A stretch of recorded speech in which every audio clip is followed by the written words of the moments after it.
Welcome to day 1 of 5 days HTML challenge. दोस्तों, पहले दिन के अंदर हम foundation of HTML, common tags और टेक्स्ट फॉर्मेटिंग को डिस्कस करेंगे। सबसे पहले फाउंडेशन ऑफ HTML, ये हमने लास्ट लेक्चर के अंदर कर लिया था। सिंपली HTML का tag, head tag and body tag. आज हम देखेंगे कॉमन टैग और text formatting tag. Common tag, common का क्या मतलब है? हम नॉर्मली जब भी कॉमन सोचते हैं वो टैग जो आम इस्तेमाल होते हैं। कोई भी आप वेबसाइट ओपन करोगे, उसके ऊपर हेडिंग है, पैराग्राफ है, एंकर टैग और इमेज, तस्वीरें लगी हुई हैं, ये हर वेबसाइट के ऊपर कॉमन है। तो हमने इन सब को किस तरह से हैंडल करना है? सिंपली हम आएंगे अपने कोड एडिटर के अंदर और साथ में उस फाइल को ब्राउज़र के अंदर ओपन कर लेंगे। ठीक है, इसको हम सेव करेंगे। अभी आपके चूँकि ये एसएस नज़र आ रहा है, जैसे इसको मैं रिव्यू करूँगा ये ख़त्म हो जाएगा। तो हम जो भी कोड लिखेंगे आप इसका यहाँ पे प्रीव्यू देख लेंगे। सबसे पहले बेसिक स्ट्रक्चर HTML5 और सेकंड पे आया और क्लिक किया, ये हमारे पास HTML का बेसिक स्ट्रक्चर लग गया। और उसके बाद रीलोड करेंगे तो सिंपली जो टाइटल के अंदर चीज़ मौजूद है वो इसके यहाँ पर टाइटल में आ रही है बैकवर्ड्स। अब सबसे पहले देखिए कॉमन टैग्स के अंदर हेडिंग्स। हेडिंग्स में हमारे पास H1, H2, H3, H4, H5 और H6 है। अब इनको लगाना किस तरह से है? HTML के अंदर दो तरह के टैग्स होते हैं, एक इनलाइन और एक नॉर्मल ब्लॉक। जो हमारे एक लाइन के अंदर क्लोज होने वाले टैग्स होते हैं ना, उसके अंदर हमें और लास्ट पे जाके ना टैग के नाम के साथ उन्हें क्लोज करने की ज़रूरत नहीं। वो किस तरह से? अब अगर हम लगा रहे हैं डिव टैग को तो सिंपली हम यहाँ पे डिव लगा देंगे। लेकिन अगर हम लगा रहे हैं इनपुट टैग को, तो इनपुट टैग को हमने किस तरह से क्लोज करना है? ऐसा जो ज़्यादा टैग है 70-80% वो आपके इसी तरह से क्लोज होते हैं। इस टैग का नाम लिखा, फिर इसको क्लोज किया और सेम उसी तरह से सिर्फ स्लैश में दात उसको लिख देना है। सबसे पहले लेस देन का साइन, लेस देन का पता ना, एंगल लेस देन और फिर ग्रेटर देन राइट एंगल। ये सबसे पहले ये लेफ्ट वाला एंगल, इसके अंदर टैग का नाम लिखना है और फिर इसको क्लोज कर देना है राइट एंगल से। इसके अंदर जो भी आपका टेक्स्ट है वो लिखने के बाद सेम उसी तरह से क्लोज कर देना है, सिर्फ यहाँ पे स्लैश आएगा और इसका मतलब है कि ये आपका एक टैग क्लोज हो गया। अब हम स्टार्ट करेंगे हैपिंग से। सिंपली हम लिखेंगे H1 और यहाँ पे H1 के अंदर हम कोई भी टेक्स्ट लिख देंगे, हम लिख देते हैं हेडिंग 1 और उसको यहाँ पे हम क्लोज कर देंगे, सेव करेंगे और एक हमारे पास हेडिंग जो वो प्रिंट हो जाएगी। ठीक है, सेम उसी तरह से हमारे पास H2, H3 और H5, 6 तक यहाँ पे गया और सेकंड नंबर पे हमारे पास आ गया 2, फिर हमारे पास आ गया यहाँ पे 3, फिर 4 और फिर हमारे पास 5 और यहाँ पे हमारे पास आ गया 6 और सेम इसी तरह से वो क्लोज कर देना है। H2 को H2 के साथ, H3 को H3 और सेम H4, H5 और H6।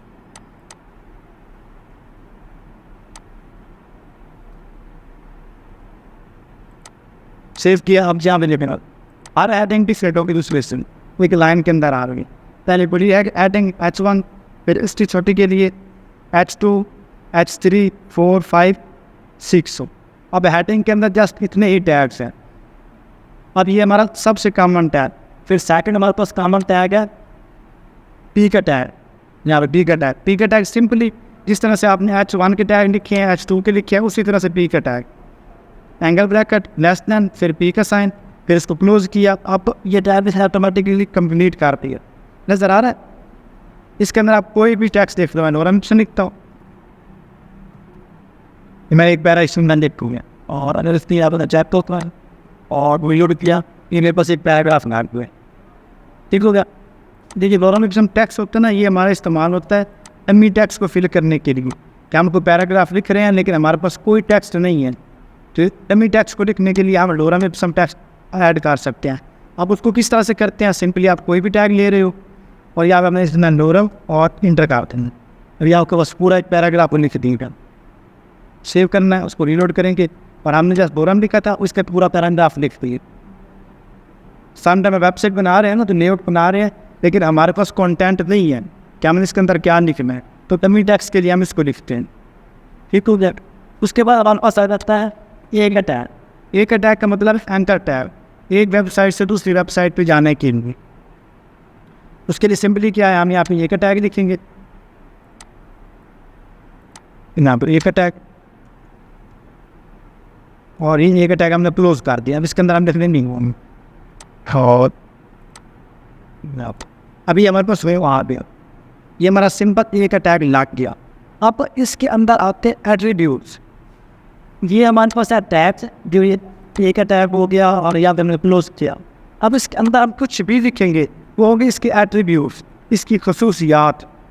तो सबसे पहले इसकी खसूसियात होती है एक अटैक की href, ठीक है। इसका मतलब है कि किस URL के ऊपर ये वेबसाइट लैंड करे। मिसाल के तौर पर मैं चाहता हूँ कि मैं इसके ऊपर क्लिक करूँ और मेरे पास गूगल ओपन हो जाए, तो सिंपली यहाँ पे मैं गूगल लिख दूँगा। यहाँ पे आप कुछ भी लिख सकती हो। यहाँ पे जाऊँगा, सेव करेंगे और मैं गूगल पर जैसे आप इसके साथ href डालोगे ये ब्लू हो जाएगा और इसके नीचे अंडरलाइन आ जाएंगे। इसका मतलब है कि इसके अंदर कोई ना कोई लिंक मौजूद है। अब लिंक बताना कौन सा, हम सिंपली यहाँ पे आ सकते हैं गूगल के ऊपर, यहाँ पे www.google.com और इस URL हम यहाँ से कॉपी कर लेते हैं। कॉपी किया और इस href के अंदर दे दिया। सेम इस तरह से हमने फेसबुक ओपन करना है, इसको कॉपी पेस्ट किया, यहाँ पे गूगल आ रहा है वहाँ पे आपको कर दोगे फेसबुक, और यहाँ पर भी फेसबुक। कोई आपने इमेज इसके ऊपर क्लिक करवानी है, कोई वीडियो प्ले करवानी है, जस्ट उसका URL इसके अंदर, और यहाँ पे आप कोई भी नाम देख सकते हो, ओपन फेसबुक, ओपन वीडियो। अब यार उसको सेव करेंगे, ये भी किया, ये और बस दो अटैक कंप्लीट हो। अब जैसे मैं फेसबुक के ऊपर क्लिक करूँगा तो मेरे पास ये www.facebook.com को ओपन करते ही भाई रीलोड हो रही है फर्स्ट टाइम, ठीक हो गया। facebook.com इस पर ओपन कर। अब सेम इसी तरह से मैंने गूगल को ओपन करना है, तो मैं लिखूँगा इस कीवर्ड के ऊपर क्लिक करूँगा गूगल के ऊपर, तो मेरे पास www.google.com को ओपन कर दे, वो URL मैंने यहाँ पे दिया। इस चीज़ का पता चल क्या। अब ये हो गया हमारा एक अटैक। अब एक अटैक के अंदर मल्टीपल आपके ना एट्रीब्यूट्स और भी हैं। अगर आप चाहती हो तो ये मेरा ना एक अलग टैब के अंदर ओपन हो, मैं दोनों तो कुछ पेज के ऊपर क्लिक कर, लेकिन ये पेज मेरा ऐसे ही रहे, ये वाला जो लिंक है फेसबुक का या गूगल का, ये आगे नेक्स्ट टैब के अंदर ओपन हो जाए। इसको हम किस तरह से करेंगे, सिंपली हम इसके अंदर लिखेंगे टारगेट। अब टारगेट क्या है इसके बेटा, टारगेट क्या, टारगेट एट्रीब्यूट, जो भी चीज़ आप इसके अंदर लिख रहे हैं ना, यहाँ ये सारे इसके एट्रीब्यूट्स हैं। अंडरस्कोर और टारगेट सेव करेंगे और आज इस पेज को रीलोड किया, आना गूगल को प्रतीत कर रहा, ये किया, उसमें हमारा पेज बेस्ट ही रहने दिया और नेक्स्ट टैब के अंदर गूगल को ओपन कर दिया। इस चीज़ की समझ आ के अब एक टैग भी हमारा कंप्लीट हो गया। अब उसके बाद हमारा पास आता है इमेज का टैग। अगर हमने अपने वेब पेज में कहीं पे भी कोई तस्वीर लगा देना, उसको हम किस तरह से करेंगे, सिंपली हमारे फोल्डर स्ट्रक्चर के अंदर कोई ना कोई तस्वीर होनी चाहिए। अगर फोल्डर के अंदर नहीं मौजूद तो कोई भी गूगल पे मौजूद है तस्वीर, उसका लिंक भी हम यहाँ पे डाल सकते हैं। हम यहाँ पर अपनी भी तस्वीर लेते हैं, मैं भाई ये तस्वीर पड़ी है, किसी को कॉपी कर लेता हूँ और ये ना फोल्डर के अंदर मैंने ट्रैक का इमेजेस। अब इसका कोई भी नाम देख सकते हो, मैं इसका नाम रख देता हूँ 1, और फिर इसको मैं अपने बोर्ड के अंदर देखूँगा कि ये आ गया 1.jpg, ठीक हो गया, और सारे दो अंदर तो कम डाल दिया। आप यहाँ पे इमेज लगाने के लिए हमारे पास जो टैग है ना, वो है IMG का टैग, IMG, और इसका हमें किस तरह से क्लोज करता है, इस तरह से। इसके साथ हम उस तरह से एंगल ब्रैकेट नहीं डालने कि हमने इमेज लिखा यहाँ पे जिस तरह से हम को कर रहे हैं, और फिर हम यहाँ पे इस तरह से को कर रहे हैं, मतलब इसकी जगह हम IMG डाल रहे हैं, ये टोटल टैग गलत हो जाएगा। कुछ टैग इसके लाइन टैग है, वो एक ही लाइन के अंदर ख़त्म हो जाते हैं, ठीक है, तो हम उसको एक ही लाइन के अंदर क्लोज कर देंगे, स्लैश वाजू या फिर इमेज टैग क्लोज हो। तो ये चंद टैग है, बहुत ज़्यादा टैग नहीं। और इसके अंदर आप देंगे इमेज का सोर्स, ये क्या देंगे, SRC। अब हमारे पास जब हमने SRC देना है ना, इसका मतलब हो तो ये जो फोल्डर स्ट्रक्चर है ना, फिर इसको डायरेक्ट कॉपी कर सकता है। अब हमारे पास किसी फोल्डर स्ट्रक्चर के अंदर इमेज पड़ी है 1.jpg, या आपके पास ऐसा लिखा होता है, लेकिन आपने jpg ही लिखना है, ठीक है। और आप फिर उसका यहाँ पर रिनोट करेंगे तो ये मेरे पास आ रही है, ये मतलब एक रॉन्ग आइकन आ रहा है, एक इमेज का टैग लगा हुआ है लेकिन उसको पिक नहीं कर पा। तो मैं इसको // उसके फोल्डर के अंदर ही, और ये टैग अब उसकी आप ले सकते हो, इमेज आ और ये जो इमेज है इसकी आप प्रॉपर्टी यहाँ से चेक कर सकते हैं।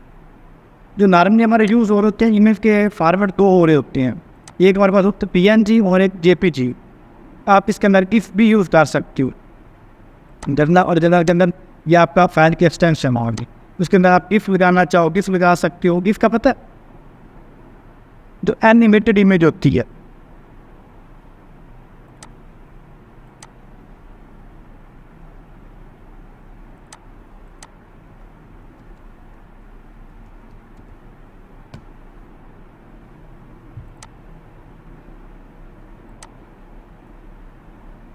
ये सब आपके एनिमेट कर रही होती है।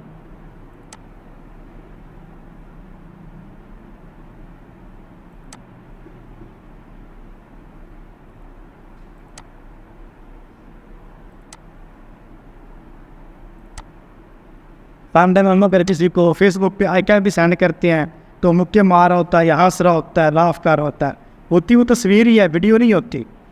ऐसा आप इमोजी नहीं सेंड कर देते, लाफिंग वाला तस्वीर होती है, वो लाफ कर रहा होता है, उसे बोलते हैं GIF, GIF, ठीक है। और ये भी सारे आपको एनिमेटेड है उसी तरह। अब इमेज लगानी आ रही, आपको इमेज किस तरह से बनानी है, जो भी इमेज का फॉर्मेट होगा वो आप क्यों नहीं यहाँ पे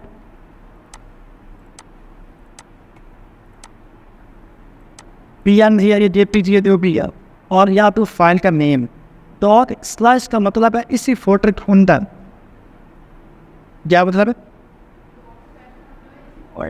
इसी फोल्डर के अंदर।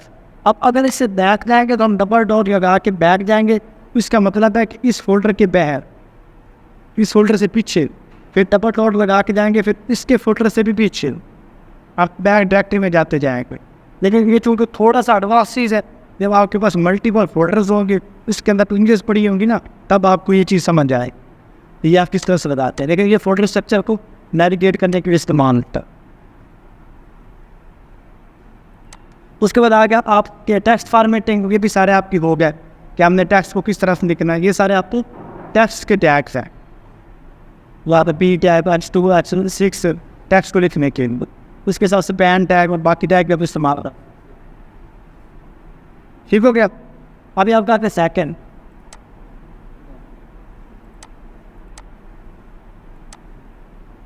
You know, I'm like that, you know that.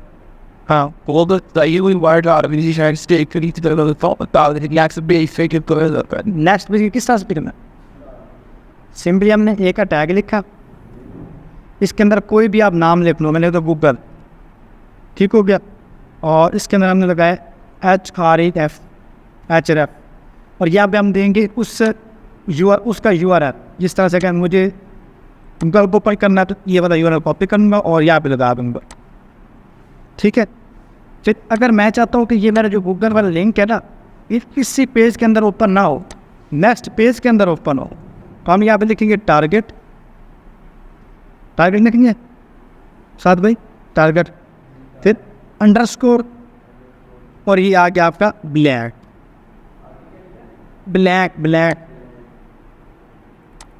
और यहाँ पे और भी आपके पास ब्लैक का मतलब नेक्स्ट पेरेड, उसका दूसरा पेज। जब हमारे पास मल्टीपल पेजेस होंगे ना, उसके भी आपका सेल्फ आ रहा है कि अपने आप के ऊपर ही ओपन हो जाए, बाय डिफ़ॉल्ट सेल्फ होता है, इसी पेज के ऊपर ही ओपन हो जाता है, बाय डिफ़ॉल्ट सेल्फ होता है। लैग देंगे नेक्स्ट पेज के अंदर, टॉप देंगे तो फिर टॉप के ऊपर। क्योंकि अभी हमारे पास ज़्यादा फोल्डर स्ट्रक्चर नहीं है, उसमें तो हम डिस्कस नहीं करेंगे। हम अगेन न्यू विंडो के ऊपर भी ओपन कर सकते हैं, हम इसके ऊपर क्लिक करें और इस तरह से हमारे पास है ना न्यू विंडो ओपन हो जाएगी, ठीक है। वो भी हम सारा कर सकते हैं, लेकिन चूँकि वो थोड़ा सा एडवांस टॉपिक्स में आता है, इसको मैं भी छोड़ रहा हूँ। अब इसकी समझ आ गई। अब उसके बाद वो सेकंड, इसके अंदर हम देखेंगे लिस्ट को, टेबल को, फार्म को। अब सबसे पहले लिस्ट, कोई भी आपने लिस्ट लगानी है। लिस्ट आपके पास होती है दो तरह की, एक आपके पास होती है ऑर्डर लिस्ट और एक आपके पास होती है unordered list, UN and OM। अब सबसे पहले हम देखेंगे अनऑर्डर लिस्ट को, UL, ठीक हो गया। और इसके अंदर हम देखेंगे LI, यहाँ पे पॉइंट, अबाउट और कॉन्टैक्ट और ईमेल। अब कोई भी आप लिस्ट लगा रहे हो ना, दो तरह से, एक UN और एक OL। LI सेम रहेगी। UL का मतलब है अनऑर्डर लिस्ट, LI का मतलब है लिस्ट आइटम, लिस्ट आइटम। तो लिस्ट आइटम सेम रहेंगे, जब UL और OL हम चेंज कर सकते। अब इसको रीलोड किया, ये अब आपके पास आ गई UL और OL। अब आप चाहते हो कि मेरे पास ये आ रहे हैं डॉट्स की सूरत में, मैं चाहता हूँ कि ये नंबरिंग की सूरत में आए। इसको हम किस तरह से करेंगे? OL सिंपली उसको कॉपी कर लेंगे या इसको चेंज भी कर सकते हैं यहीं पे, और नीचे पेस्ट किया। यहाँ पे आपका UL आ रहा है, वहाँ पे आप कर दो भी OL, और नीचे भी आप कर दो भी यहाँ पे OL। सेव करेंगे और यहाँ पे रीनोट किया, 1 2 3 के आपके स्टार्ट रही। अब यहाँ पे आप इसकी चेंज कर सकते हो। मैं चाहता हूँ कि मेरे पास ना काउंटिंग आ रही है, इंस्टेड ऑफ काउंटिंग मेरे पास ABC शो हो जाए। उसको किस तरह से करेंगे? OL के अंदर आएंगे 1 और इसके लिखेंगे टाइप। अब टाइप इसकी सबसे पहले 1 करेंगे, जो बाई डिफॉल्ट है 1 2 3। अगर ये मैं लिखूँगा, सेव करूँगा, और ये सारे मेरे जो अल्फ़ाबेट्स हैं बड़े, उसके अंदर आ जाएंगे, कैपिटल के अंदर ABC। अब मैं चाहता हूँ कि मेरे पास अल्फ़ाबेट्स आए लेकिन समान लेटर्स आए यहाँ पे। तो जहाँ पे ये आ रहा है आपका कैपिटल, वहाँ पे आप स्मॉल कर दोगे, सेव करेंगे, रीलोड किया तो ये स्मॉल के अंदर आ गया बेटा, स्मॉल के अंदर आ गया। अब मैं चाहता हूँ कि मेरे पास ये इस तरह से ना हो, मेरे पास जो हमारे पास आते हैं ना रोमन गिनती, उसके अंदर आए। उसके लिए भी सेम यहाँ पे, अगर चाहते हो कि रोमन आपके कैपिटल के अंदर आए, आप कैपिटल I डाल दोगे, सेव करोगे, रीलोड किया, आपके कैपिटल I आ गया। और सेम इस तरह से अगर आपकी काउंटिंग इंक्रीज होती है, रोमन पता है ना लिखने का, अब ऑटोमेटिकली ये रोमन में लिखता जाएगा। और आप कहते हो कि मुझे चाहिए यही, लेकिन चाहिए मुझे स्मॉल के अंदर, ये जो मेरे पास I लिखा हुआ है ना, ये स्मॉल हो, तो फिर मैं यहाँ पे जो इसकी टाइप है ना, अब स्मॉल I दे दूँगा, सेव करूँगा और रीलोड किया, यहाँ इसको सेव कर, ये मैं आई थिंक स्मॉल नहीं, अभी स्मॉल यार, हम अपने स्मॉल के अंदर आप किसी की समझ आ जाए, लिस्ट लगा लेंगे।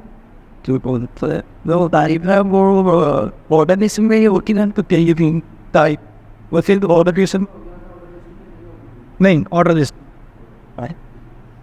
क्योंकि मैं ऑर्डर वाइज ही करना 1 2 3 सेव उस तरह। अब इस चीज़ की समझ आ गई, यहाँ तक कोई सवाल तो नहीं?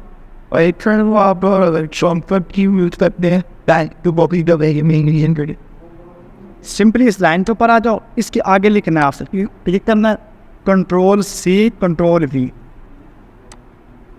वाह, अगर आप इसके आगे आके Ctrl+C करेंगे ना, तो ये पूरी लाइन को कॉपी कर ले। इस चीज़ की समझ आ गई है आपको? ऐसा कि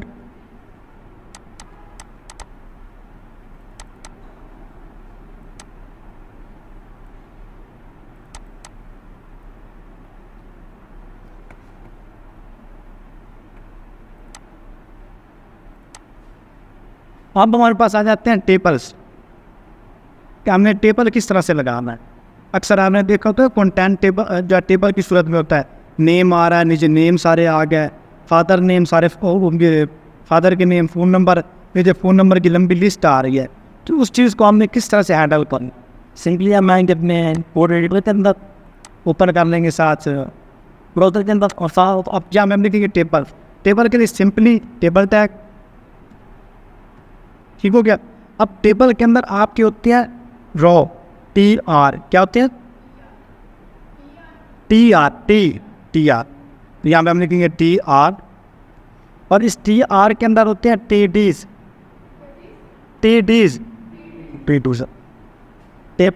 टेबल रो टेबल डाटा, ठीक है। TD अभी टेबल रो टेबल डाटा, ठीक है। अब नेम के आगे फादर नेम,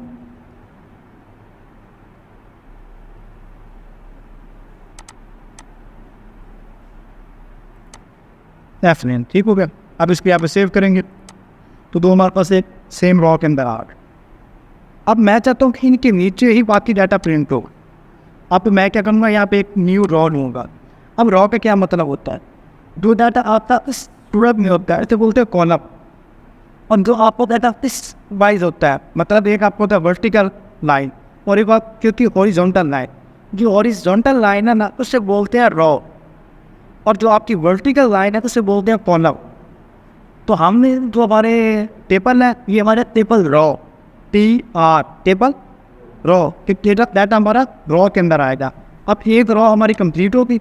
अब हम सेकंड रॉ लें, इसी को वजह कॉपी करना चाहो कॉपी कर सकता हूँ, नीचे और लेना चाहूँ और भी ले सकता हूँ। सिंपली हम यहाँ पे आएंगे, सेव किया, और यहाँ पे आप वापस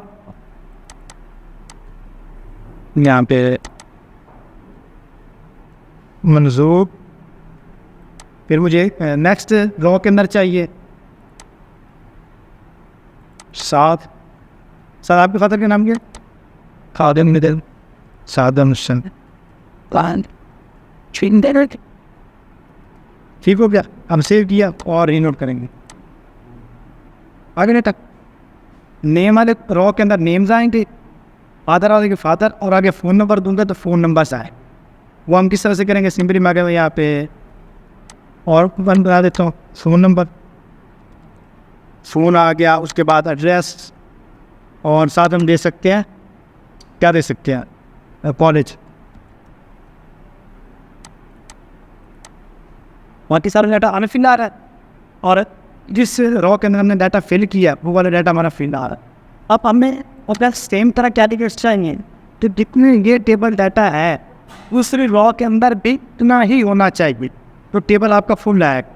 एक बात जितने आपने टेबल डाटा दे दिया है ना इतना शो होता जाएगा। अगर आपने 2 कॉलम भी हैं तो 2 आपके शो हो रहे हैं। हम थर्ड वाले को दे देते हो 3, इसका मतलब है कि जो पापा ने उसका नेम भी प्रिंट हो गया, फादर नेम भी, और फ़ोन नंबर भी प्रिंट हो गया।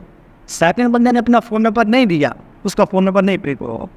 पर अगर थर्ड वाला देगा तो मैं वैसे यहाँ से कॉपी करता हूँ और यहाँ पे नीचे कर देता हूँ, और इसका कोई भी रैंडम दे देता हूँ, रैंडम, और फ़ोन नंबर भी रैंडम, शेयर किया। उसका मतलब नेम भी, फादर नेम भी आ गया और साथ में नंबर भी आ गया।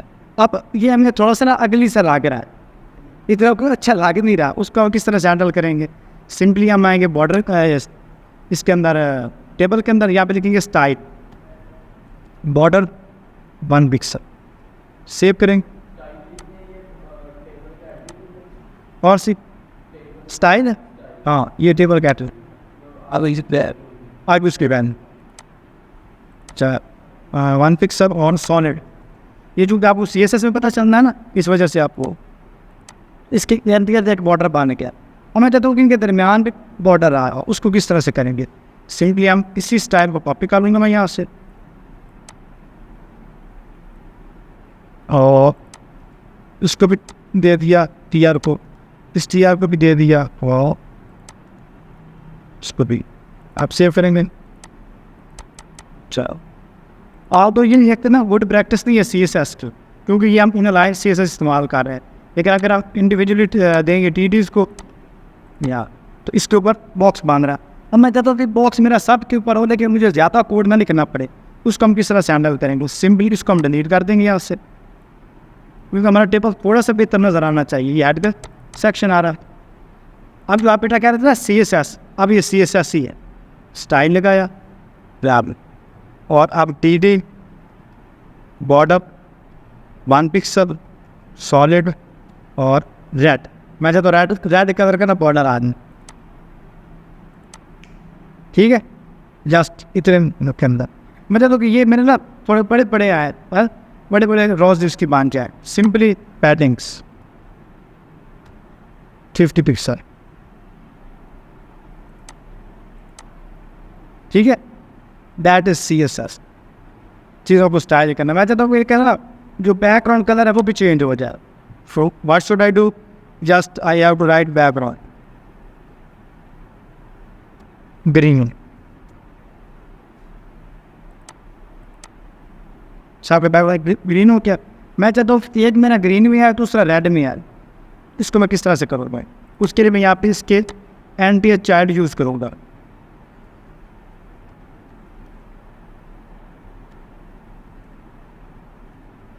ऑन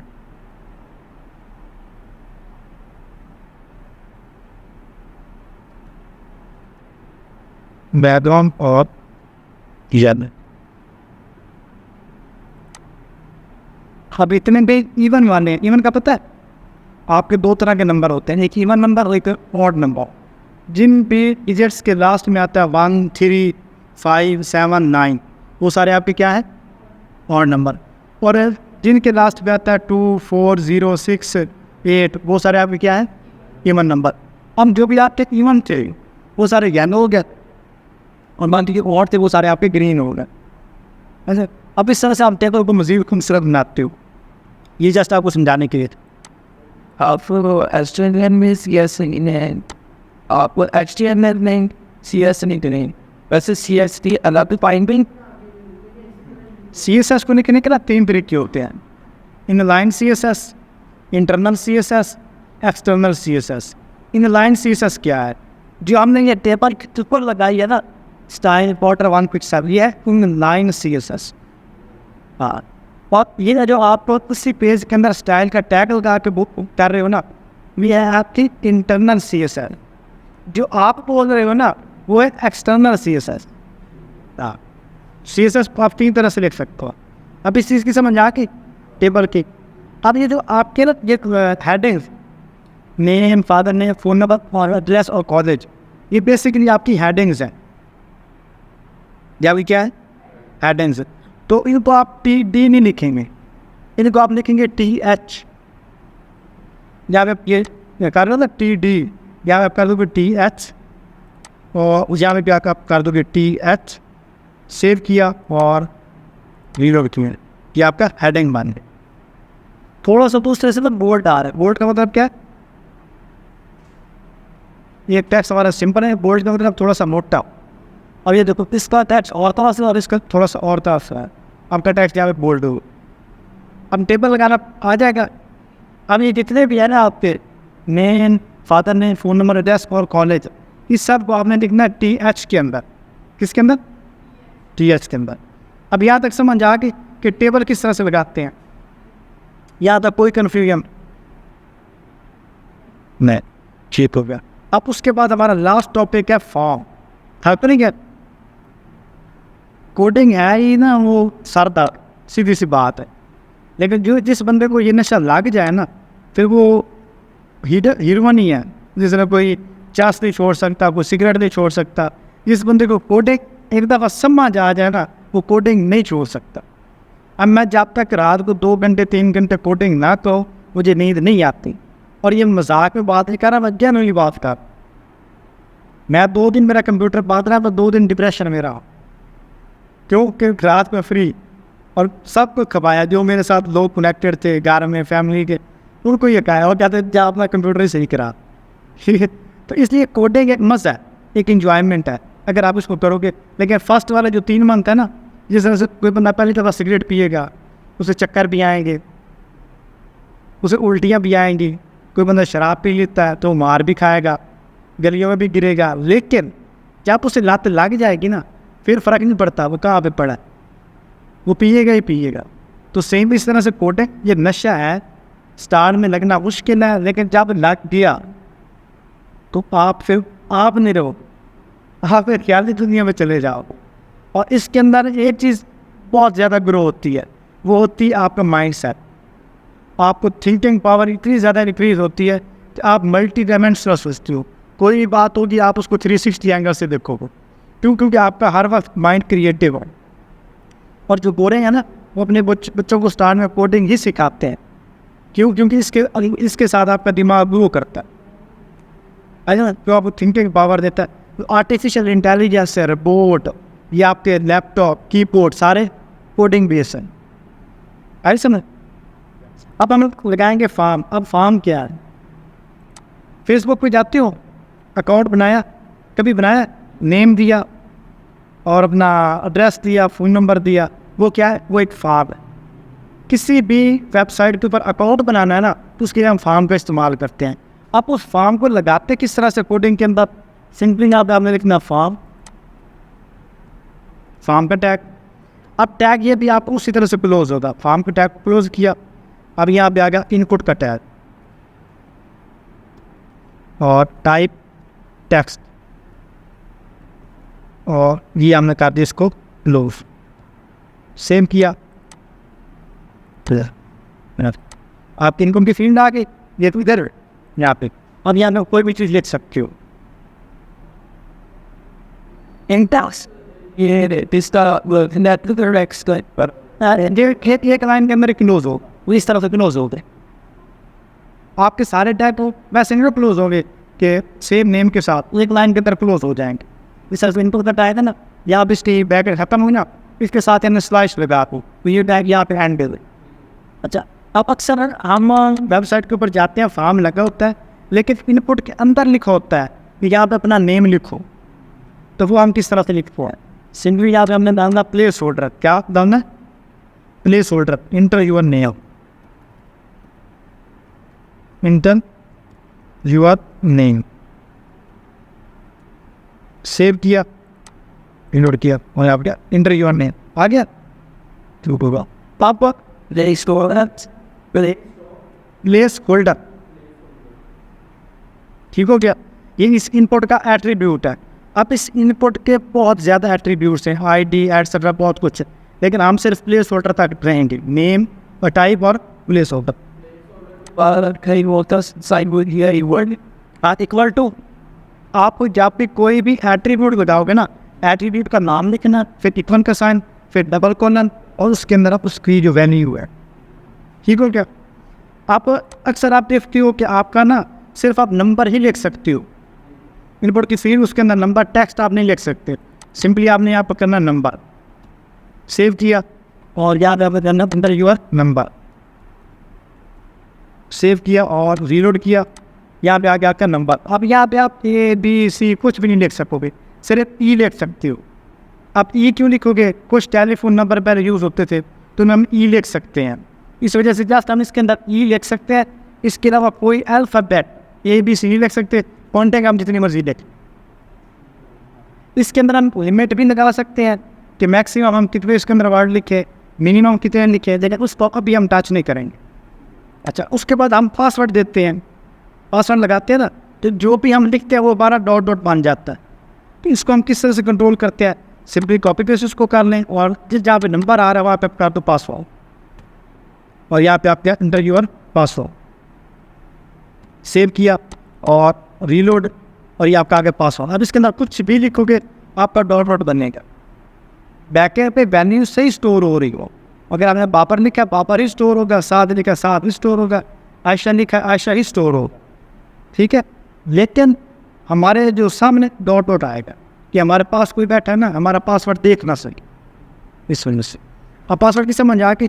उसके बाद अक्सर आप साथ में देखते हो कि लिस्ट लगी होती है। क्लिक किया, एक लिस्ट ओपन हो गई, जिस तरह जेंडर सेलेक्ट करो, मेल फीमेल नाम जो भी है, उसको हम किस तरह से करते हैं? सिंपली हमारे पास जहाँ पे टैग होता है सिलेक्ट का, जेब कौन सा? सिलेक्ट का। यहाँ पे लिखोगे सिलेक्ट, यहाँ पे जब आप सिलेक्ट टैग लिख के इसको क्लोज करके रीलोड करोगे, यहाँ पे आपको ये जस्ट चेक बॉक्स आप, लेकिन इसके अंदर कोई चीज़ परफॉर्म नहीं होती। अब इसके अंदर आते हैं ऑप्शन। क्या आते हैं? ऑप्शन।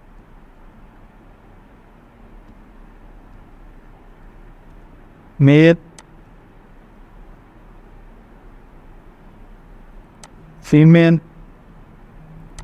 नाम जी,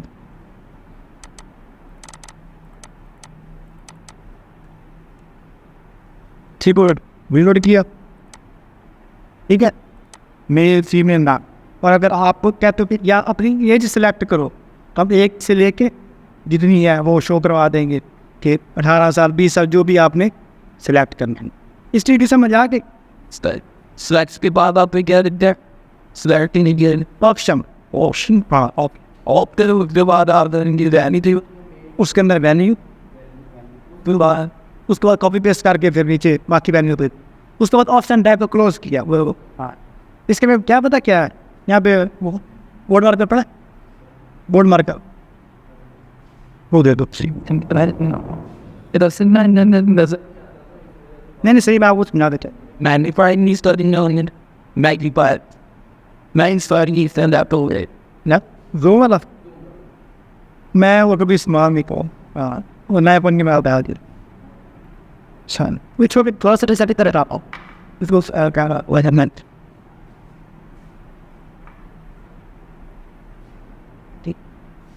तब आप बोलता है तो आप इस तरह क्यों लगते हैं? आप भी कितने भी एक्टिंग में बैड या पे डेक्स डालो इन इसके बाद डाल दो फिर मैं सेंचुरी इसका से फिर because now yes not the reward that episode will check bank of that the output is stopping the back to see those this second of the way to implement the end of the is the action port down down the like a double hero or way on back of work to get the stickers on the biggest slash of that this keep out the singing it's a that it started with it and even up that you start out and look at the freaking cloud to do this the one hopper snapping down it me wanting on this way at the off the ship wrapping the up snap that and with that in stack you have never got up to up here because that angle Apple can walk up the step and the hot down the washings he did that off some but still have some you still have some but he did while number one being down other than him one circuit that big what's in I got the off end of them to we got you left me yet we had on your job yet and then we seen him because I just go blow it back and but we the same as 2000 option to option before was that up to discover this we got God yeah I'm not act at it you see because under that either that I would see him non either what get it मैंने बताइए अच्छा बस अच्छा ठीक हो गया। अब अक्सर आप ना देखते हो कि हम क्लिक करते हैं हमारे पास कैलेंडर ओपन हो जाता है कहते हैं कि अपने वो मिसाल के तौर पे हम एक वेबसाइट डेट ऑफ बर्थ लगा लो या कुछ भी तो उसके लिए हम क्या करते हैं इनपुट का टैग सेलेक्ट के बाद हम सेलेक्ट के अंदर सिर्फ आपके ऑप्शन ही आते हैं। अब यहाँ पे होगी और यहाँ पे हम कर देंगे इनपुट का टैग क्लोज किया। अब इसके अंदर टाइप और ये इसके आपके पास आगे डेट एंड टाइम अगर आपने डेट एंड टाइम ही लिखना है सेव किया रीलोड किया और यहाँ पे आपका डेट एंड टाइम आप जो भी देना चाहो वो दे सकते हैं। उसके बाद आप कॉपी पेस्ट किया यहाँ पे अब हम सारी टाइप बता रहा हूँ। इसके नीचे आपके यहाँ पे एक टाइप आती है कैलेंडर आई होप सो आ जाए इनपुट नजर आ रही इसमें और यहाँ पे टाइप और कैलेंडर यहाँ पे आ जाएगा। चाहे हम इसको मैनुअली दे बल्कि सॉरी कैलेंडर नहीं डेट सेव किया। अब यहाँ पे क्लिक किया इसके ऊपर अब यहाँ से हम जो भी डेट ऑफ बर्थ है वो सिलेक्ट कर सकते हैं। मेरे जहन में कैलेंडर था क्योंकि ये एक कैलेंडर है लेकिन इनपुट की टाइप क्या है डेट क्योंकि मैंने भी बहुत उससे के बाद HTML को ना टच किया तो आपको सिखाने से पहले मैंने 1 मिनट की भी तैयारी नहीं की तो कौन सा टैग मैं मतलब आप आज आपको पढ़ाना है और स्लाइड के अंदर टैग के नाम जो आगे वही आपको पता हुआ डेट। अब डेट के अंदर आप कुछ भी यहाँ पे सिलेक्ट कर सकते हो वही सा डेट ऑफ बर्थ। अब मैं हम करते हैं आशा की करते हैं 1947 ठीक है बेटा 1947 और जो ठीक है फिर 7/7 में क्या हम करते हैं 2025 ठीक है। जो भी डेट ऑफ बर्थ है आप यहाँ से सिलेक्ट कर सकते हो, और सेम जिस तरह से आपकी इनपुट की वैल्यू स्टोर होती है ये भी उसी तरह से स्टोर होंगी। ठीक होगा। डेट टाइम, अगर आपने कोई डेट और टाइम ऐड करना ना तो इसके अंदर दे सकते हैं। लेकिन ये अभी चूँकि अभी आपके प्रैक्टिकल चीज़ें यूज़ भी हो रही, इसलिए आपको ये चीज़ें समझ नहीं आ रही, वही चीज़ें समझ आ रही हैं जो आप पहले से देख रहे हैं। ठीक है। उसके बाद अक्सर आप देखते हो कि आपके पास इनपुट होती है चेक वाली, चेक कर फिर से जेंडर, तो आप मेल के ऊपर क्लिक करते हैं, फीमेल है तो फीमेल के ऊपर सिलेक्ट चेक करेगा। उसको हम किस तरह से कंट्रोल करते हैं, इनपुट टाइप चेकबॉक्स,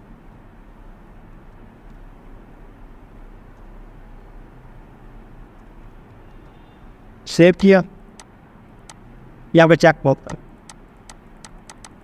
समझ आप इससे जो आपका है ना चेकबॉक्स, इसके ऊपर भी तो कुछ लिख रहा है ना, ये कौन सा है, इसको हम लगाते हैं लेबल। क्या लगाते हैं? लेबल। लेबल इसमें हम लगाएंगे जेंडर, और यहाँ हम चेक बॉक्स एंड से ओके, 2 चेक बॉक्स आ गए। अब इसके आप मतलब वैल्यू इसको आप दे सकते हो प्लस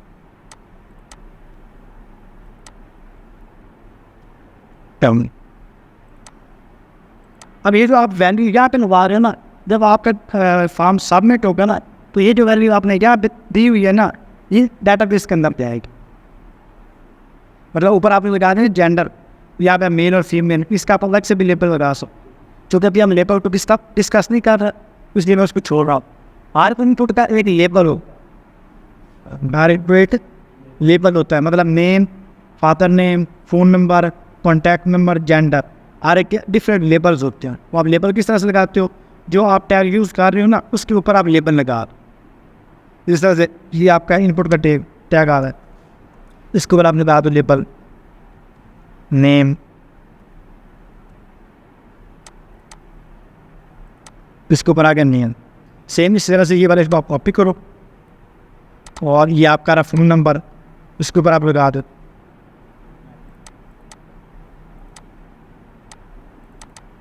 नंबर। ठीक है, ये नंबर का आ गया प्लस लेबल आ। अब लेबल की समझ आ गई। अच्छा तो It's not that most data and battery that we use that. It's either that they were body. ना, लेकिन ऐसे जो आपका इनपुट का टैग है ना उसका लेबल उससे पहले ही रिकमेंड किया जाता है। अब ये लेबल और इनपुट आपस में मैच किस तरह से होती हैं, वो होती है आईडीज़ की सूरत। कैसे? अब ये लेबल है, इसको मैं लगा, इसके अंदर एट्रीब्यूट था फॉर। क्या होता है? फॉर। और इसको हम यहाँ पे लगाते हैं आईडी मेड, और ये फॉर करते हैं यहाँ पे। अब ये जो लेबल है ना मेन और आईडी ये दोनों सेम है, मतलब ये लेबल इसका है। और अगर मैं ये यूज़ कर रहा हूँ यहाँ पे नेम, इसको दूंगा फॉर, फॉर के अंदर लिखूँगा नेम, और ये इनपुट है इसको दूंगा यहाँ पे आईडी नेम। अब चाहे आपका ये कहीं भी होगा ना, आप डेटाबेस को पता होगा कि ये जो नेम है ना नेम, ये और लेबल ये इसका है। क्यों? क्योंकि इसकी आईडी और इसके फार के अंदर, फार का मतलब किसके लिए नेम के लिए, और नेम की आईडी यार आईडी आप चेंज भी कर सकते हो, अपनी मर्जी से कोई भी नाम रख सकते हो। इस चीज़ की समझ आएगी लेबल की। डेटाबेस में बताना कहते हैं वाली कोडिंग रिलेटेड, लेकिन डेटाबेस के अंदर डाटा सही स्टोर होना चाहिए। हाँ, तो ये मेन तो फॉर्म लगाने का मकसद यह है कि यूज़र से डाटा लेना, और डाटा सही स्टोर ना हुआ तो उसका हमें क्या फ़ायदा। ठीक हो गया। अब उसके बाद एक आपकी लास्ट इनपुट की टाइप है, वो है रेडियो। रेडियो, अब रेडियो क्या है, एक सर्कल आपके पास होता है छोटा सा, ये वाला, जिस तरह से आपका चेक बॉक्स आ रहा है ना बॉक्स की सूरत में, ये आप पहले था सर्कल की सूरत रेडियो। इसके ऊपर आप फॉर लेबल लगा सकते हो। ठीक है।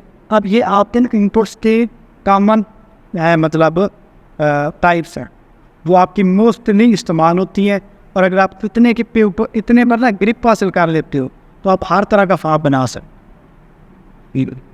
बाकी इसमें और भी बहुत सी कम्प्लेक्स चीज़ें हैं, जो हमारा फॉर्म का टैग है यहाँ तक एंटर नहीं होता।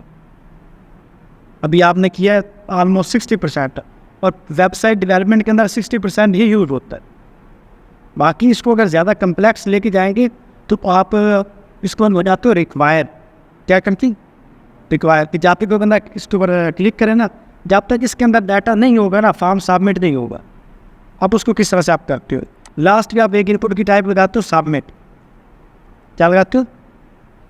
सबमिट। जहाँ से हमने डाटा को सबमिट करना है ना, सेव किया, यहाँ पर डाटा सबमिट आ। अब मैं नॉर्मली क्लिक करता हूँ तो कुछ भी नहीं हो रहा। कुछ हो रहा है? नहीं। लेकिन जैसे मैं नेम को कर दूंगा यहाँ पे रिक्वायर, रिक्वायर रिक्वायर्ड कि मुझे इसकी ज़रूरत है डाटा की। अब इसको मैं रीलोड करूँगा, सबमिट किया, फिल आउट दिस फॉर्म। जब तक इसके अंदर कोई वैल्यू नहीं होगा ना, तब तक मेरा फॉर्म सबमिट ही नहीं होगा। अक्सर हम कोई फॉर्म सबमिट करते हैं ना, तो बोलते हैं कि यहाँ पे नेम पूरा लिखो, पासवर्ड पूरा लिखो, और ये लास्ट भी है। तो स्टार मार्क हम किस तरह से लगाएंगे? स्टार मार्क हम लगाएंगे लेबल के अंदर। ये नेम आ रहा है ना, नेम क्या क्या हम लगा देंगे स्टार मार्क, स्टार। अब इस स्टार को आप रेड भी कर सकते हो। रेड किस तरह से करो? नेम इसके अंदर आप लगा दोगे स्पैन का टैग। क्या लगा दोगे? Span tag. और इसको आपने लगा दिया रेड, और यहाँ पे इसको स्टाइल, कलर और ईमेल। अब आपका स्पैन का टैग क्या होगा? रेड हो गया। अच्छा, नींद आ रही है? क्या होगा? आप रेड हो गया, ठीक है। तो उस पता चल गया कि ये वाला आपका रिक्वायर है। इसी तरह से 200 फील्ड आपको रिक्वायर है ना, उसका स्टार मार्क उठा के स्पैन टैग के अंदर, और उसको आप स्टाइल कर दो कि इसका चेंज। आप इसको बड़ा भी कर सकते हो कि मेरा स्टार मार्क बड़ा नज़र आए, दूर से पता चले कि हमारा ये वाली फील्ड में ये हमारी रिक्वायर है। 35 कर देंगे, 100 सेव किया, ठीक है, बड़ा हो गया आपके पास, तो ये रिक्वायर ही है। CSS, inline CSS. Well, look at the back of the those previous CSS inline External. goals that started you as a bone. जब हमने तीनों सीखनी है, लेकिन जो हमने प्रोजेक्ट्स करने हैं वो हमने करने एक्सटर्नल के ऊपर। समटाइम इस तरह से होता है कि हमें इनलाइन भी लगानी पड़ जाती है, तो आपको इनलाइन लगानी आती हो।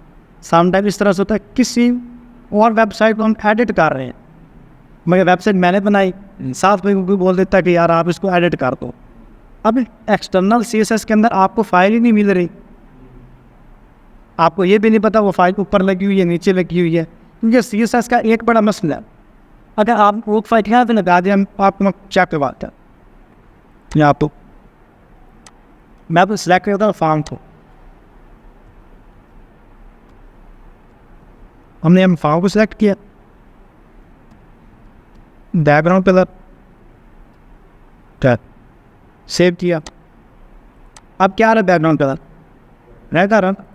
अब रेड में मैं लगा रहने दूंगा और इसको मैं कर दूंगा यहाँ पे ग्रीन, सेव किया। अब लगा हुआ तो रेड भी है, लेकिन ग्रीन को पिक कर रहा है। क्यों? क्योंकि ये single threaded programming language. Single threaded का मतलब होता है कि ये पूरे कोड को 1 by 1 पढ़ती है। थ्रेड का मतलब क्या होता है? धागा।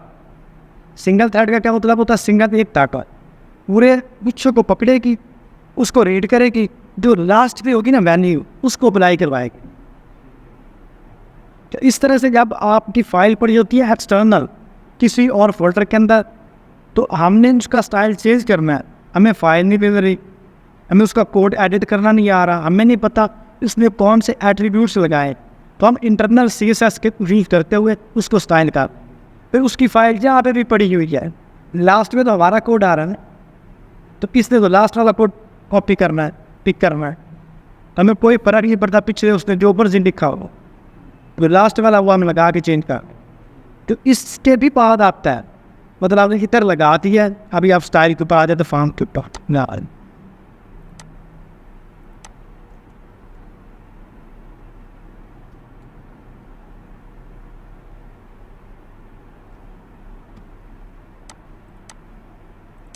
अब ये इससे भी पक्का हो गया काम। हम ऊपर भी इसको लगाया हुआ स्टाइन, तो जैसे हमने इन लाइन लगाया, उसने पिछले सारे को छोड़ दिया, इन लाइन वाले को पिक कर लिया। अब किसी बंदे ने इंटरनल भी इस्तेमाल कर लिया CSS, एक्सटर्नल भी कर ली है, और हमें फिर भी उसको चेंज करना है, तो हम इन लाइन को फिर चले जाएँ।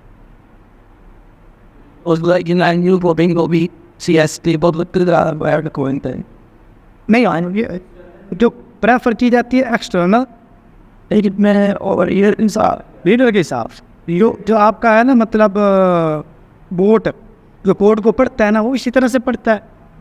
लेकिन चूँकि जब भी आपका कोई भी कोड होता है ना, एट द एंड वो इसी तरह से परफॉर्म होता है। सिर्फ जब आप अलग अलग करके लिख देते हैं ना, वो जो बंदा कोड लिख रहा है उसके लिए आसान नहीं है, बाकी सॉफ्टवेयर उसी तरह से उसको इम्प्लीमेंट करता है।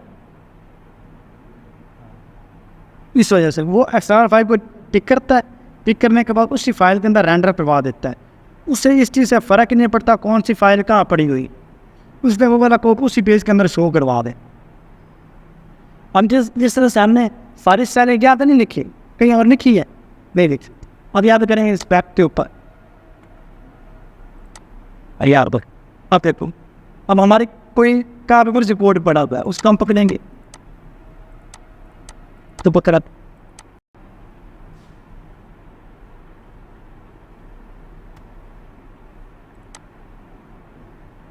पूरी बॉडी को सरकार चेंज कर इंस्पेक्ट के अंदर में आके। क्योंकि इस चीज़ से फर्क ही नहीं पड़ता कौन सी फाइल कहाँ पे पड़ी हुई, जो भी से कोड फ्रंट एंड पे मिलेगा ना, इसलिए उसको रेंडर करवा दें। अरे सुन, अब ये फाइल को मैं चेंज करना चाहता हूँ, इसके ऊपर आऊँगा, अब ये जो भी मैंने कोड लिखा मुझे यहाँ पे शो हो रहा है, इसको इंस्पेक्ट किया, ये फार्म या मैं बैकवर्ड येलो बताया था ना, ये मैं यहाँ पे शो हो रहा है। सेम इस तरह से ID शो हुई है, और मैं इसी को यहाँ से सिलेक्ट करता हूँ, ठीक है, और यहाँ पे आ जाते हैं बैकग्राउंड कलर। अभी इसका येलो पहले से आ रहा है जो हमने वहाँ पे लगाया हो। अब देखो येलो हमने किधर लगाया है, यहाँ पे, और हमें यहाँ पे शो हो रहा, और यहाँ से अब इसको मज़ीद चेंज भी कर सकते हैं। ऐसा तो कोई कोड जहाँ पे मर्जी पड़ा उसमें फ्लैट टाइम पे पिक कर लें, तो हमारे लिखने के लिए ज़रूरत है उसको। अच्छा, इस चीज़ की अब समझ आ गई है। कोई यहाँ तक सवाल फार्म के हवाले से, टेबल के हवाले से, लिस्ट के हवाले से? वारी बात doesn't matter. Well, that might have a type de connected and why but no CSS in what in that is with me not कर सकते हैं, लेकिन होती हैं, लेकिन अगर आपके पास अब आपको मिल नहीं रही तो आप कर दो। more than that. तो मेरे पिछले दिन मैंने एक प्रोजेक्ट किया था, तो उसकी ऑलरेडी वेबसाइट बनी हुई थी, और इतनी कम्प्लेक्स बनी हुई थी ना, और थी भी PHP के अंदर, और PHP के ऊपर मुझे काम की बड़ा शौक है, मुझे तो PHP के टैग भूले हुए हैं, सीरियसली बात कर रहा है। लेकिन मैंने उसको इनलाइन CSS और इंटरनल CSS की वजह से कंप्लीट किया, क्योंकि उसको स्टाइल ही करना था। तो मैंने एक्सटर्नल CSS भी किया ही नहीं, ना मुझे उसकी फाइल मिली। हाँ, उसे प्रॉपर है ना, वो थीम लगानी थी कि वो क्लिक करे उसकी वेबसाइट का कलर चेंज हो जाए, फिर क्लिक करे फिर चेंज हो जाए, मतलब जिस तरह से थीम वाला ऑप्शन होता है वो वाला है। ये उसे अपनी वेबसाइट के अंदर 5-6 कलर स्कीम चाहिए थी। मेरा दिल करे तो मैं अपनी थीम को रेड कर लूँ सिर्फ क्लिक के ऊपर, मेरा दिल करे तो ग्रीन का, वो फिर उसको मैंने करके बना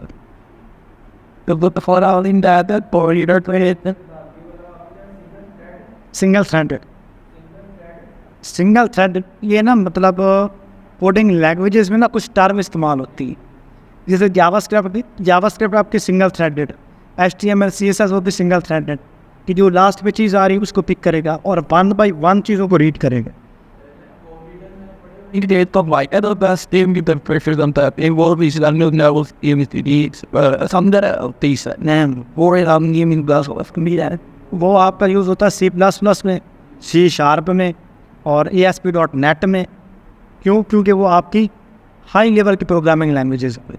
C# की मदद से या C++ की मदद से भी जो आप ऑपरेटिंग सिस्टम यूज़ कर रहे हैं ना, विंडोज़, ये पूरा बना है। जिस तरह से ये लिफ्ट लगी हुई है, ये C++ और C# में बनती है। ATM मशीन, वो भी सारा कोड है, वो आपका C++, C# या पाइथन इसके अंदर बनेगा, वो आपका HTML CSS के अंदर नहीं बनेगा। उसका इंटरफेस HTML CSS का होगा, लेकिन बैकएंड सारा होगा ये जावास्क्रिप्ट भी इस्तेमाल होती है। लेकिन जब मशीन लर्निंग आ जाती है ना, जब मशीन के साथ काम करना हो, फिर ज़्यादा प्रेफर किया जाता है C#, C++ और पाइथन। जावास्क्रिप्ट भी कोडिंग यूज कर सकते हैं, एक फाइल की डीएमआई है। सबसे पहले जो पाइथन है ना, ये एक बहुत ही हाई लेवल प्रोग्रामिंग लैंग्वेज है। जावास्क्रिप्ट उससे ज़्यादा है या उसके मुकाबले में आप बोल सकते हैं, लेकिन जावास्क्रिप्ट चूँकि ज़्यादा इस्तेमाल होती है वेब डेवलपमेंट के लिए, वेबसाइट्स को बनाने के लिए, इसलिए जो डेवलपर्स हैं इसे ज़्यादा सिक्योर कंसीडर नहीं करते। जैसे को C++ ना वो गैरन एंड सीबन बैड नहीं है, बड़ी मुश्किल है वो, बड़े पहला मतलब है वो जो कंप्यूटर से प्रैक्टिस ही पढ़ सकता है। वो चूँकि आपका सारा कमांड्स होती हैं, आपने वो CMD के ऊपर सारा कोड प्रिंट करवाना होता है। आपको इस तरह का फ्रंट एंड क्योंकि देखने को नहीं मिलता, वो सारा आपका मतलब देखिए, हाँ, और उसमें ज़्यादा मतलब क्या फिर फ्रेश होता है क्योंकि वो आती नहीं स्टार्ट में हाँ, वो आती नहीं शुरू में। आप तो ये आपको मज़ा आ रहा है ना, लिस्ट लाग गई, ये लाग गया, वो लेके लाग गया, उसका तो पता ही नहीं चलता क्या हो रहा क्या नहीं हो रहा। हाँ, सिंगल थ्रेडेड, लेकिन बेसिकली इसमें जावास्क्रिप्ट जो है ना, उसको ज़्यादा सिंगल थ्रेडेड बोला जाता है।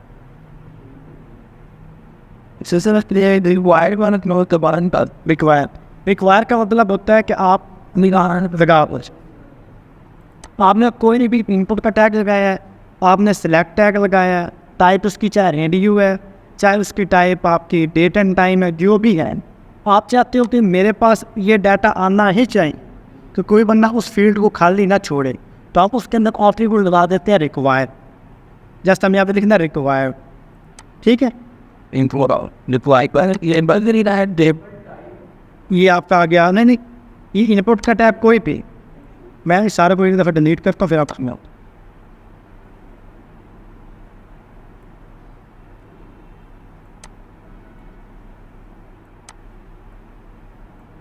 अब ये इनपुट का टैग आप समझ लो, फार्म टैग, उसके अंदर इनपुट का टैग लगा हुआ है, इसके अंदर आप लगाओगे रिक्वायर, वही आपका टैग हो गया। अब ये फार्म जो आपका रिक्वायर होगा, ये वाले इनपुट को कोई बंदा इसको खाली छोड़े बगैर फार्म को फिल नहीं, सबमिट नहीं कर सकता। आगे समझ, एक आपके पास होती है रीड ऑनली। रीड ऑनली इसका मतलब होता है कि आप सिर्फ इसे पढ़ सकते हो, इसके अंदर मैं कोई भी टेक्स्ट नहीं लिख पा रहा। अगर मैं कोई भी इसके अंदर को की प्रेस कर पा ही नहीं रहा, प्रेस करता हूँ लेकिन कोई इसके अंदर लिख नहीं रहा, इसका मतलब है रीड ऑनली। इस तरह आप उसको पढ़ सकते हो। इसके अंदर आप लगाते हो placeholder, please fill forms, आप कोई भी टेक्स्ट लगा सकते हो। आगे कोई रीड किया, अब मैंने प्लीज़ फिल फॉर्म, इसके अंदर कुछ भी लिखूँगा टाइप ही नहीं हो, ये आपकी रीड ऑन है। अगर टेक्स्ट होगी, अगर इसी की यहाँ पे टाइप जो है वो टेक्स्ट कर